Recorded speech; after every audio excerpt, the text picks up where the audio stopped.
IPL में match number 24 और ये खेला जाएगा मुंबई और राजस्थान के बीच। दोनों टीमें इस वक्त टाइड ऑन पॉइंट्स हैं। दो मुकाबले जीते हैं, 5 मैच कुल खेले हैं।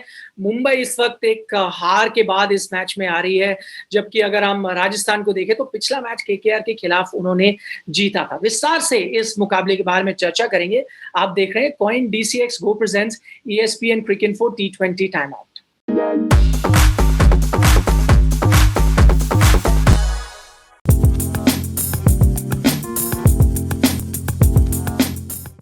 तो हमारे साथ जुड़ गए हैं दीप दास गुप्ता। इससे पहले दीप, मैं सारे पॉइंट्स की तरफ आऊं, ये मुंबई 5 दिन के बाद खेल रही है, जहां एक एक दिन में टीमें मैच खेल रही है। ये थोड़ा लंबा रिलैक्स करने का टाइम मिल गया, शायद मदद किया होगा जो थोड़ी बहुत हार मिली है। पूरा रिवाइंड क्या बोलते हैं आप उसको, रिफ्रेश होके आए। बिल्कुल, जैसे आपने कहा कि क्योंकि अच्छी शुरुआत हुई नहीं है, तो अभी थोड़ा-सा जो वक़्त चाहिए था।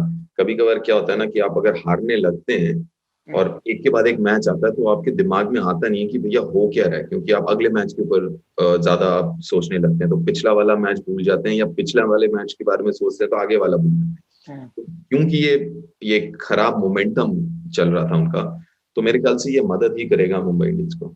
चलिए, टॉस के बाद क्या करना चाहिए मुंबई को, खासतौर हम बात कर रहे हैं। अच्छा, पहली बात तो ये कि दोनों टीम दिल्ली में फर्स्ट मैच खेल रही हैं यहाँ पर, और हम मुंबई के आंकड़े भी इस वक्त देख रहे हैं। पहले जब उन्होंने बल्लेबाजी की है, 5 बार पहले बल्लेबाजी की है, 2 बार जीते हैं, 3 बार हारे हैं। यहाँ क्या करें दिल्ली में? ये थोड़ा-सा मैं अचंभित हूँ कि जनरली मुंबई इंडियंस चेज़ करती है। इसके पहले अगर आप देखें तो वो चेज़िंग टीम रही है और अमूमन T20 में रहते भी हैं सारे जो हैं टीम्स, जो वो प्रेफ़र करती हैं चेज़ करना। तो मैं थोड़ा-सा ताज्जुब हूँ कि वैसा नहीं सोचा, उस तरीके से नहीं सोचा है और मेरे ख्याल से सोचना भी चाहिए कि चेज़ करें आप, क्योंकि आपका जो स्ट्रेंथ है वो चेज़िंग में है। समझ सकता हूँ पिचेस कुछ ऐसे मिले उनको, खासकर चेन्नई में जहाँ पे बॉल रुक के आ रही थी, सेकंड बैटिंग करना थोड़ा मुश्किल होता है उन सब पिचेस में। लेकिन मुझे लगता है कि वो उनका स्ट्रेंथ है मुंबई इंडियंस का चेज करना, और शायद जो अब तक चलता हुआ आया है और कारगर साबित हुआ उनके लिए, वो ही बरकरार रखना चाहिए। इस बीच राजस्थान को उनटकट के साथ उनके, मैं गेंदबाजी के बारे में बात कर रहा हूँ, कहाँ पे गेंदबाजी करानी चाहिए? हम देख रहे हैं कि शुरुआत में अगर उन्हें आप कराते हैं तो फायदेमंद साबित होता है। बिल्कुल, क्योंकि वो स्विंग करा रहे हैं, एक तो वो है और दूसरा ये है कि उनके पास अभी डेथ बॉलर्स भी हैं। साकरे अच्छी गेंदबाजी कर रहे हैं डेथ में, आपके पास मॉरिस भी है, तो आपके पास विकल्प है। तो फिर आप चाहते हैं कि आप किस तरीके से बेस्ट इस्तेमाल कर सकते हैं आपके रिसोर्सेज के, और मेरे ख्याल से जब उनटकट की हम बात करते हैं, तो मेरे ख्याल से जो बेस्ट यूटिलाइजेशन है, उनका इस्तेमाल है, वो टॉप 6 में या शुरुआत में, बीच में बेशक एक आधा ओवर करा दें, लेकिन जो टॉप 6 ओवर्स में, और जो विकेटें भी ली हैं उन्होंने हाल पीछे, तो पावर प्ले में ज़्यादा विकेट्स हैं उनके। इस बीच मुंबई क्योंकि इतना अच्छा स्टार्ट नहीं रहा है, जिसके बारे में हमने चर्चा भी की, और एक सबसे बड़ी परेशानी का सबब होगा ईशान किशन का जो फॉर्म है इस वक्त। पिछले सीजन तो उनके हाईएस्ट स्कोरर थे, इस सीजन कुछ वैसा हो नहीं रहा। क्या किया जाए? देखिए, करना कुछ नहीं है, क्योंकि ये वही प्लेयर है, जैसे आपने कहा कि जिन्होंने पिछले साल जिता के दिया है। अलग ये हुआ है कि थोड़ा-सा अप्रोच चेंज करने की ज़रूरत है, क्योंकि जो पिचेज़ जिनके ऊपर खेल रही थी मुंबई इंडियंस, वो उनका जो गेम प्लान है उसके अनुकूल नहीं है। अगर मुंबई इंडियंस देखें तो उनका गेम प्लान होता है कि भैया पहले बॉल से आप अग्रेसिव रहें और बड़े शॉट लगाएँ। लेकिन जो पिचेज़ अब तक मिली हैं, वो थोड़े से लो स्कोरिंग मिली हैं। और दिल्ली में भी आगे चल के देखना पड़ेगा कि कैसे पिचेज़ होंगी। जनरली 170-80 वाले पिचेज़ होती हैं दिल्ली में, तो अगर वो हो तो फिर मतलब फ़ायदे में रहेगी मुंबई की टीम, क्योंकि ये हालात सूट करते हैं उनको फिर। अब मुंबई के चौथे विदेशी खिलाड़ी के बारे में बात करते हैं। 2 अलग-अलग मैं खिलाड़ियों पे यहाँ पे चर्चा करता हूँ। पहले क्विंटन डिकॉक, अगर फॉर्म की बात है, अगर हम ईशान किशन के फॉर्म के बारे में बात कर रहे हैं, तो क्विंटन के फॉर्म को लेकर भी चिंता होगी, और खास तौर पर जब आपको ध्यान में होगा कि लिन है बैठे हुए हैं, पहला मैच खेले थे, रन बना लिए थे, फिर उनको बाहर बैठाया हुआ है। क्या करें आपकी? देखिए, मैं फिर भी क्विंटन डिकॉक के साथ ही जाना चाहूँगा। हालाँकि आप कह ही रहे हैं कि अगर ईशान है तो वो विकेट कीपिंग वाला तो स्लॉट वो सॉर्ट आउट हो ही जाता है कि वो फिर ईशान कीपिंग कर लेंगे।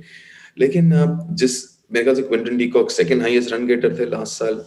जो मसला रहा है वही रहा है कि थोड़ा-सा रुक के गेंद आई है, उस तरीके से बैट पे गेंद आई नहीं है चेन्नई में। तो वही मसला ईशान के साथ भी रहा है, वही क्विंटन डिकॉक के साथ रहा है, और वही मसला जो है वो क्रिस लिन के साथ भी पीछे रहा है। ऐसा नहीं क्रिस लिन जहाँ पे गेंद रुक के आती है वहां पे बहुत रन बनाए हों। लेकिन मैं समझ सकता हूँ जो आप कह रहे हैं, लेकिन फिर भी मैं क्विंटन डिकॉक के साथ ही जाना चाहूंगा, क्योंकि वो पेडिग्री अलग है। हाँ, इस बीच शायद अगर किस और चेंज के बारे में मुंबई सोचे, वो जयंत यादव हो सकते हैं। वो थोड़ा लेफ्ट हैंडर को ध्यान में रखते हैं, हमेशा लाते हैं। हालांकि यहाँ पर भी हैं कुछ लेफ्ट हैंडर जिनके खिलाफ गेंदबाजी करेंगे। आप उनके साथ रहेंगे या फिर चौथा चांस भी है फोर्थ फॉरनर को लाने का? आपके पास मिल बैठे हैं, कुल्टरनाइल बैठे हैं, क्या करेंगे? और मैदान भी बदल रहा है। बिल्कुल। देखिए, और ये अगर गेम प्लान की बात करें मुंबई इंडियंस का, तो ये रहा है कि 3 फास्ट बॉलर के साथ उतरते हैं, लेकिन वो काफी हद तक पिच के ऊपर भी निर्भर करेगा। जैसे आपने कहा कि ऑपोजिशन, क्योंकि जैन जहां पे भी लेफ्ट हैंडर्स होते हैं तो वहां पे खेलते हैं। लेकिन दिल्ली की अगर हम बात करें तो वहां पे तेज गेंदबाज, उनको उनके नंबर्स बेहतर हैं स्पिनर्स से, तो शायद उस तरफ भी रुक कर सकते हैं। और जो कारगर साबित हुआ है आज तक मुंबई इंडियंस के लिए, 3 फास्ट बॉलर, बुमराह, बोल्ट पिछले साल, चाहे वो पैटिंसन हो या कुल्टरनाइल हो, तो कुल्टरनाइल इस साल भी है, एडम मिलने जैसे आपने कहा वो भी है, तो वो उस तरफ रुक कर सकते हैं। जनरली क्या होता है ना कि जब आप मतलब कुछ नया प्लान जो है वो कारगर नहीं होता, तो यू फॉल बैक ऑन जिसके पहले जो कारगर हुआ है आपके लिए साबित। तो मेरे ख्याल से वो भी कर सकते हैं, और दिल्ली ऐसा वेन्यू है जहाँ पे आप कर भी सकते हैं।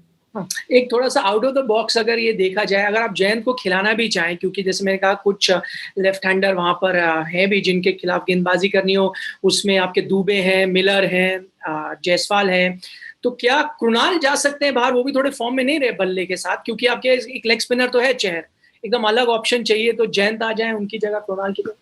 कृणाल ने अनेक काम किया है उनके लिए, वो है डेथ ओवर्स में डाला, माफ कीजिएगा, पावर प्ले ओवर्स में डाला है। अगर कोई भी स्पिनर की तरफ रोहित रुख करते हैं पावर प्ले में, तो वो कृणाल की तरफ करते हैं। और देखिए, जो अच्छी बात रही है मुंबई इंडियंस की आज तक, सीएसके भी अगर आप देख लें, तो ज्यादा बदलाव करते नहीं है टीम में।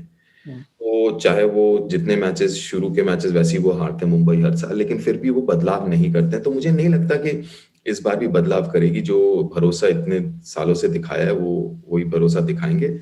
और कृणाल से उम्मीद तो हम करते हैं कि कम से कम जो अब तक जो रहा है उससे ज्यादा कंट्रीब्यूट करेंगे। चलिए, बहुत-बहुत शुक्रिया हमारे साथ चर्चा करने के लिए। इस बीच अपने दर्शकों को याद दिला दें कि आप जो वीवो आईपीएल है उसका लाइव मैच और उसके हाइलाइट्स देख सकते हैं डिज्नी प्लस हॉटस्टार पर। तो फिलहाल आप देख रहे थे coin DCX go presents ESPN क्रिक इन्फो T20 टाइम आउट।